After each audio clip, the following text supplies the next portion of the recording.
नमस्कार, मी किरण आणि आपण पाहताय PG Marathi news. PG Marathi news मध्ये आपले स्वागत.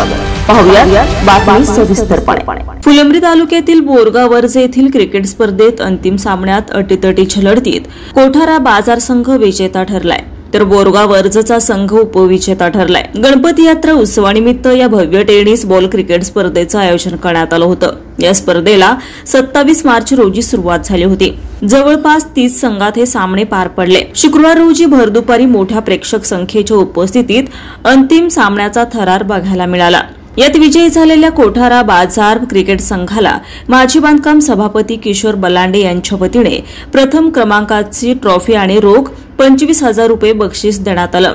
तर उपविजेता ठरलेला बोरगाव अर्ज संघास द्वितीय क्रमांकाचे भाजपा तालुका सरचिटणीस तथा वडोद बाजारचे उपसरपंच गोपाल वाघ यांच्या वतीने 15,000 रुपये रोख रक्कम आणि ट्रॉफी हे बक्षीस देण्यात आलं.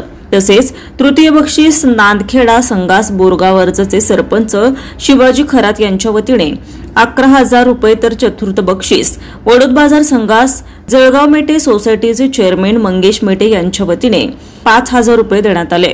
यावेळी वडोद बाजारचे उपसरपंच डॉक्टर गोपाळ वाघ, बोरगाव अर्जचे सरपंच शिवाजी खरात यांची प्रमुख उपस्थिती होती.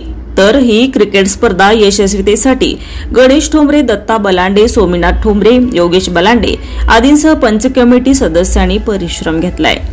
पीजी मराठी न्यूज चॅनेलसाठी प्रतिनिधी जगदीश बलांडे, फुलंब्री, छत्रपती संभाजीनगर. ताज्या बातम्या लवकरात लवकर पाहण्यासाठी पीजी मराठी न्यूज चॅनेलला लाईक करा, सबस्क्राईब करा आणि बेल आयकॉन प्रेस करा.